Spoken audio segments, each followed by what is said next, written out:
রাজন্য আমলের সকল প্রকার নিয়মনীতি মেনে ত্রিপুরার ঐতিহ্যবাহী আগরতলা দুর্গাবাড়িতে সম্পূর্ণ হল বাসন্তী মায়ের মহানবমী পুজো। আজ মহানবমী। প্রথা মেনে ভারতের ছোট্ট পার্বত্য ত্রিপুরার রাজধানী আগরতলা দুর্গাবাড়িতে রাজন্য আমলের সকল প্রকার নিয়মনীতি মেনে সম্পূর্ণ হল বাসন্তী মায়ের মহানবমী পুজো। আশ্বিন মাসে জাঁকজমকপূর্ণভাবে দুর্গাপুজো হলেও কালীর পূজা হলো চৈত্র মাসে। চৈত্র মাসের এই পুজো বাসন্তী পুজো নামে পরিচিত। রাজন্য আমলের ত্রিপুরার ঐতিহ্যবাহী আগরতলা দুর্গাবাড়িতে অন্যান্য বছরের মতো এবছরও বেশ জাঁকজমকপূর্ণভাবে ধর্মীয় ভাবগম্ভীর পরিবেশে বাসন্তী মায়ের মহানবমী পুজো সম্পূর্ণ হয়েছে। এদিন সকাল থেকেই দেবী বাসন্তীর কাছে পরিবারের সকলের মঙ্গল কামনায় দর্শনার্থীদের ব্যাপক ভিড় লক্ষ্য করা গেছে। ত্রিপুরা থেকে বিক্রম কর্মকারের report, crime press Bengal news.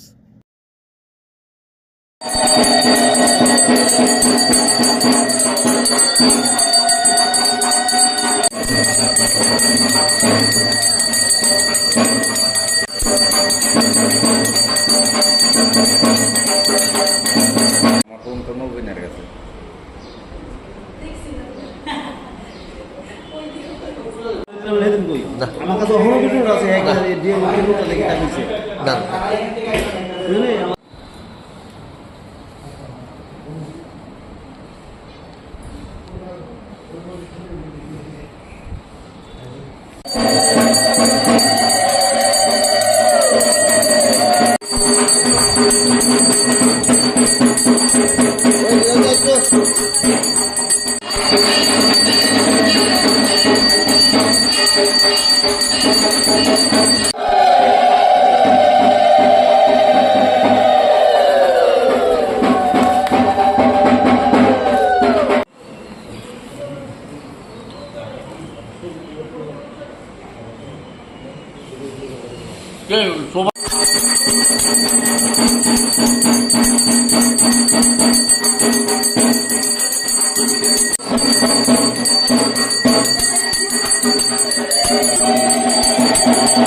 तुम्हारा इसका पूजा शुरू कर लो बेटा।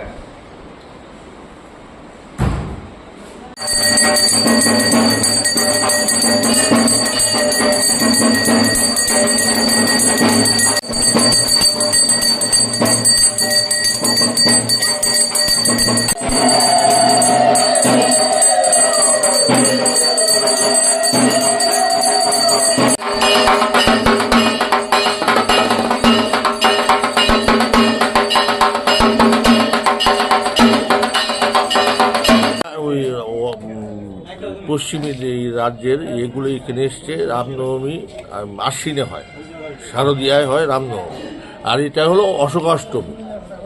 অশোক ফুলের কুলে দিয়ে অশোকাষ্টমী পুজো করা হয় আশ্বিন মাসে। যে অকাল বোধনটা হয়েছিল সেটা রামনবমী, আর এটা হলো মহারাজ সুরত করেছিলেন, রাজা সুরত করেছিলেন মেধসমণির আদেশে।